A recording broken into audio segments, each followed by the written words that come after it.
नमस्कार, स्वागत करती हूँ आप सभी का भारत 24 पर। मैं हूँ आपके साथ पूर्णिमा मिश्रा और एक बार फिर से उसी कोशिश के साथ कि हम आपको खबरों को जड़ से समझा सके, ताकि आपको सिर्फ खबर ही ना मिले, आपको काम की जानकारी मिले, ताकि आपको कोई गुमराह ना कर सके। और इसीलिए अफवाहों से दूर, सीधा और क्लियर कट आइए खबरों को जानते हैं।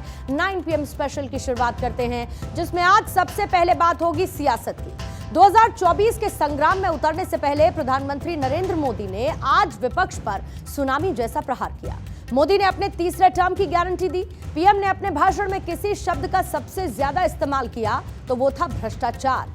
पीएम ने कैसे भ्रष्टाचार पर सबसे बड़ा और कड़ा प्रहार किया, विस्तार से आपको बताएंगे। और दूसरी खबर भी मोदी सरकार की एक और बड़ी नीति से जुड़ी है, जिसे उन्होंने पेपर लीक के पापियों को दंड देने के लिए बनाया। लोकसभा में आज एक विधेयक पेश किया गया। अगर वो कानून बना तो कैसे पेपर लीक पर और नकल पर नकेल कसी जाएगी, इसकी पूरी जानकारी आप तक पहुंचाएंगे। और आखिर में आपको इसरो के एक नए कदम के बारे में भी बताएंगे कि कैसे अपने गगन मिशन को कामयाब करने के लिए इसरो एक रोबोट, जो कि महिला है, उन्हें अंतरिक्ष में भेजने की तैयारी कर रहा है। व्योम मित्र का मतलब क्या है और ये महिला रोबोट कैसे अपना काम करेगी, इसकी डिटेल्स भी आपको देने वाले हैं। लेकिन आइए शुरुआत 9 PM स्पेशल की करते हैं। चुनावी अखाड़े में उतरने से पहले प्रधानमंत्री मोदी ने लोकसभा में अपने दूसरे कार्यकाल का आखिरी भाषण दिया। करीब 1 घंटा 47 मिनट के अपने संबोधन में पीएम मोदी ने परिवारवाद, महंगाई, भ्रष्टाचार, लगभग हर एक मसले पर विपक्ष पर जोरदार प्रहार किया। पीएम मोदी ने 2024 का एजेंडा मानो सेट कर दिया हो और यह साफ कर दिया कि वो 400 पार के लिए तैयार हैं। पीएम मोदी ने ईडी के एक्शन पर बिना नाम लिए अब तक का सबसे बड़ा प्रहार किया। भ्रष्टाचारियों पर यह हमला बोला।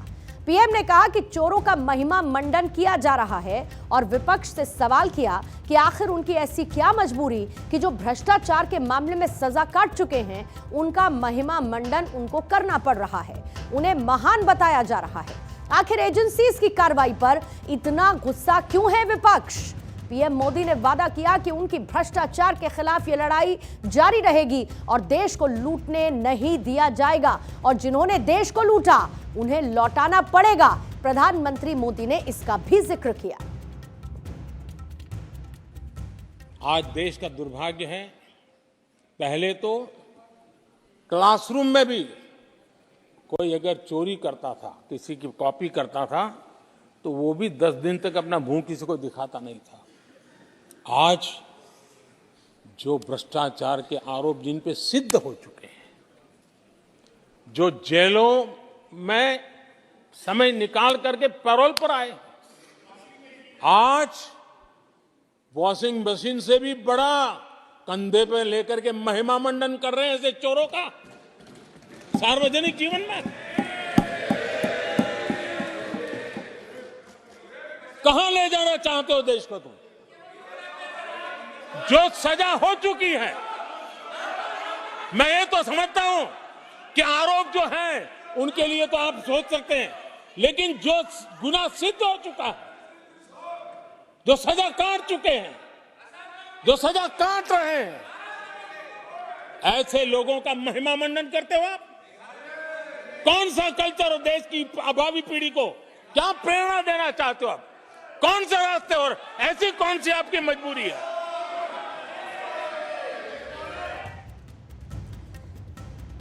पीएम मोदी ने आज संसद में आंकड़ों के जरिए यह बताया कि उनकी सरकार भ्रष्टाचारियों के खिलाफ कैसे सख्त एक्शन ले रही है। पीएम ने कहा कि पीएमएलए एक्ट के तहत पिछली सरकार से 2 गुने से अधिक केस दर्ज किए गए।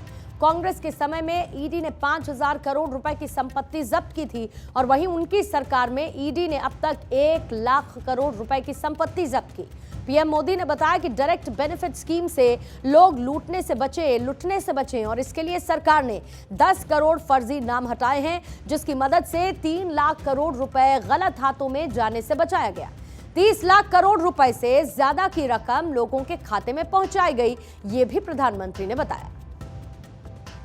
मैं इस पवित्र सदन में फिर से दोहराना चाहूंगा, जिसको जितना जुल्म मुझ पर करना है कर ले, मेरी भ्रष्टाचार के खिलाफ लड़ाई चलती रहेगी। जिसने देश को लूटा है उनको लौटाना पड़ेगा, जिन्होंने देश को लूटा है उनको लौटाना पड़ेगा। ये मैं देश को इस सदन की पवित्र जगह से वादा करता हूं, जिसको जो आरोप लगाना है लगा लें, लेकिन देश को लूटने नहीं दिया जाएगा और जो लूटा है वो लौटाना पड़ेगा।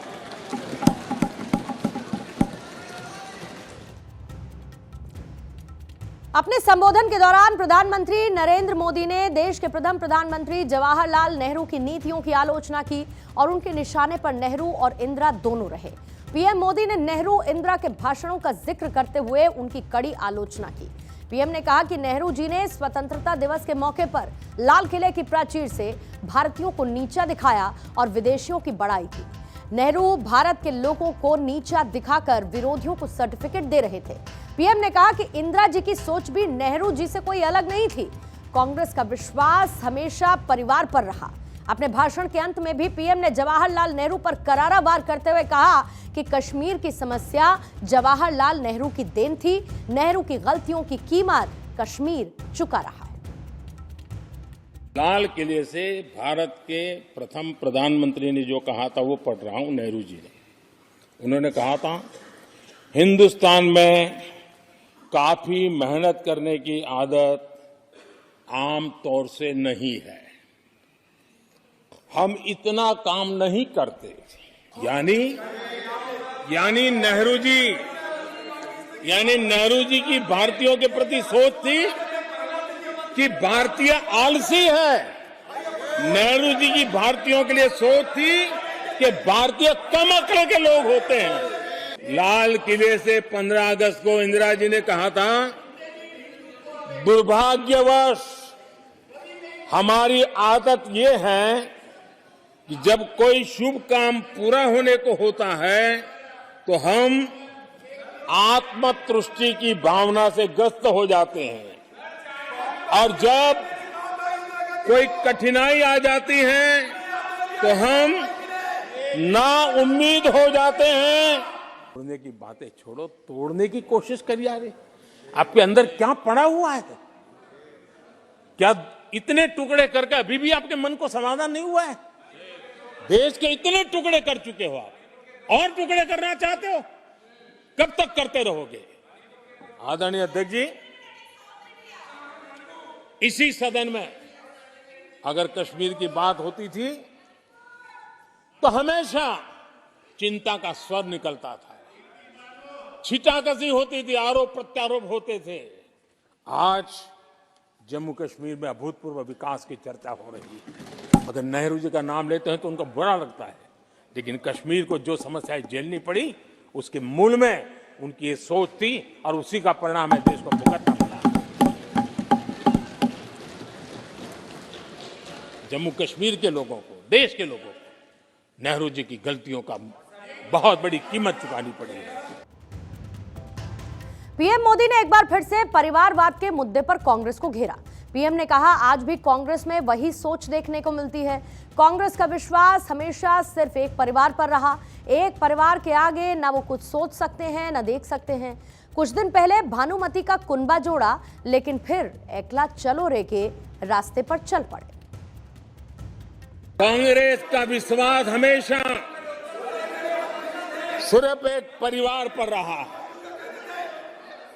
एक परिवार के आगे वो न कुछ सोच सकते हैं न कुछ देख सकते हैं। कुछ दिन पहले भानुमति का कुनबा जोड़ा, लेकिन फिर एकला चलो रे करने लग गए। कांग्रेस के लोगों ने नया मोटर मैकेनिक का काम सीखा है और इसलिए अलाइनमेंट क्या होता है उसका ज्ञान तो हो गया होगा, लेकिन मैं देख रहा हूं अलायंस का ही अलाइनमेंट बिगड़ गया। तो अलायंस का अलाइनमेंट बिगड़ गया है, ये कहते हुए प्रधानमंत्री मोदी ने अपने भाषण को आगे जारी रखा। बहरहाल आगे बढ़ते हैं। अगली खबर है युवाओं के भविष्य से जुड़ी हुई। भविष्य की राह देख रहे लाखों युवाओं के लिए सरकारी नौकरियां किसी सपने से कम नहीं होती। महीनों की मेहनत के बाद मिलने वाला एक मौका उनकी जिंदगी को तब्दील कर सकता है। लेकिन क्या हो जब उनकी मेहनत पर पेपर लीक का दाग लग जाए, और इस दाग को मिटाने के लिए मोदी सरकार बिल लेकर आई है। पेपर लीक के मामलों पर फुल स्टॉप लगाने के लिए केंद्र सरकार ने लोक परीक्षा विधेयक आज लोकसभा में पेश कर दिया, और इसका मकसद है प्रमुख परीक्षाओं में पेपर लीक को रोकना और नकल पर नकेल कसना। सबसे पहले यह समझना जरूरी है कि लोक परीक्षा विधेयक आखिर है क्या। मोदी सरकार ने परीक्षाओं में गड़बड़ी और अनियमितताओं से सख्ती से निपटने के लिए एक बेहद सख्त कानून बनाया है, और इस विधेयक में परीक्षाओं में अनियमितता से संबंधित सभी अपराध गैर जमानती हैं, नॉन बेलेबल हैं। संगठित अपराध के लिए बिल में 5 से 10 साल की सजा का प्रावधान है, 10 लाख से 1 करोड़ तक का जुर्माने का प्रावधान, साथ ही जांच का खर्च भी देना होगा। संस्था या फिर समूह अगर शामिल हुआ तो संपत्ति कुर्क हो जाएगी। यह बिल सभी तरीके की परीक्षाओं पर लागू होगा, विद्यार्थियों को निशाना नहीं बनाया जाएगा। I rise to move for leave to introduce the Public Examinations Prevention of Unfair Means Bill 2024 लोक परीक्षा अनुचित साधन का निवारण विधेयक 2024। धन्यवाद। Speaker sir, I introduce the bill.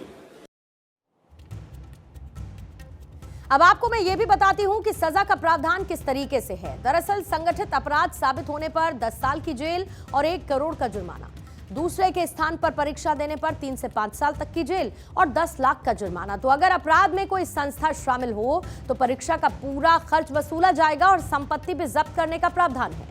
विधेयक में उच्च स्तरीय तकनीकी समिति के गठन का प्रस्ताव दिया गया। ये कमेटी परीक्षा प्रक्रिया को और अधिक सुरक्षित बनाने की सिफारिशें करने वाली है, और इस बिल का उद्देश्य परीक्षाओं में धांधली और छात्रों के भविष्य से खिलवाड़ होने से रोकना है। पेपर लीक के साथ ही नकल पर अंकुश लगाना भी इसका मकसद है। दरअसल पेपर लीक की वजह से दोबारा से एग्जाम देना पड़ता है।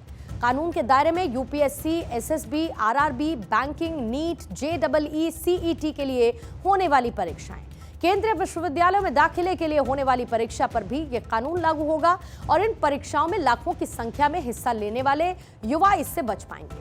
पेपर लीक और नकल के मामलों की जांच पुलिस उपाध्यक्ष और इसके साथ ही सहायक पुलिस आयुक्त स्तर के अधिकारी करने वाले हैं। सरकार के पास केंद्रीय एजेंसी को जांच सौंपने का अधिकार होगा। बीते कुछ सालों में परीक्षाओं को पास करने का सपना देखने वाले मेहनती छात्रों के लिए पेपर लीक एक ऐसा विश्वासघात बन चुका है जो कि पूरे सिस्टम को कटघरे में खड़ा करता है। इस वजह से परीक्षा प्रणाली में पारदर्शी बनाने के लिए इस बिल को पेश किया गया, और युवाओं की इस पर राय क्या है ये भी आपको जरूर जाननी चाहिए। पेपर लीक एक राष्ट्रव्यापी समस्या की तरह है। राजस्थान हो, बिहार हो, झारखंड हो, गुजरात हो या फिर कोई भी स्टेट हो, हर साल पेपर लीक और परीक्षा रद्द होने के मामले सामने आते हैं। हाल ही के सालों में भारत में पेपर लीक की घटनाएं लगातार बढ़ी, जिसके बाद एग्जाम को रद्द करना पड़ा और छात्रों के भविष्य पर इसका गहरा असर पड़ा है। आपके सामने कुछ आंकड़े रखती हूं जिससे आप ये समझ पाएंगे कि पेपर लीक कितना बड़ा दंश है। मीडिया रिपोर्ट्स के मुताबिक 2017 और 23 तक 7 सालों में अलग अलग राज्यों में पेपर लीक के 70 से अधिक मामले सामने आए। 1.5 करोड़ से ज्यादा छात्र इससे प्रभावित हुए। बिहार बोर्ड की 10वीं की परीक्षा का पेपर 6 बार लीक हो चुका है। बंगाल में राज्य बोर्ड परीक्षा के पेपर कम से कम 10 बार लीक हुए। तमिलनाडु में 2022 में 10वीं और 12वीं की बोर्ड परीक्षा का पेपर लीक हुआ।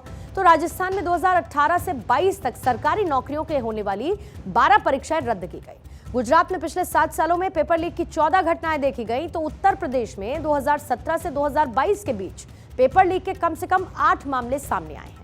पेपर लीक का ताजा मामला 28 जनवरी का है, और झारखंड में कंबाइंड ग्रेजुएट लेवल एग्जाम का पेपर भी लीक हो चुका है।